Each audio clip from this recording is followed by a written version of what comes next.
शेतीच्या माध्यमातून याला रोजगार मिळतात. तर अशा वेळेस या योजनेची माहिती लोकांना शेतीसाठी पाणी मिळावं, उद्योगासाठी पाणी मिळावं या आधारावर सगळी आपली योजना आहे. आपल्याला माहिती आहे की सरकारने जे स्वच्छ गंगा नमामि गंगा योजना आपल्याला माहिती आहे की 2014 मध्ये सरकारने घोषणा केली की गंगा स्वच्छ करण्याकरिता. आता गंगा स्वच्छ करण्यासाठी गंगाचं पाणी कधीही दूषित होत नाही. जरा दूषित कोण करतो? आपण करतो. पाण्याचा गुणधर्म आहे, पाणी सतत प्रवाहित असतं, पाणी सुद्धा स्वच्छ होत जातं.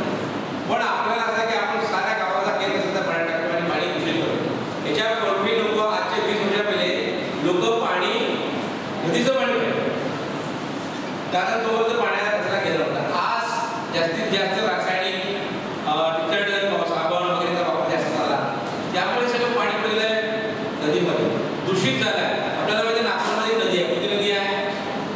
नाग नदी आहे.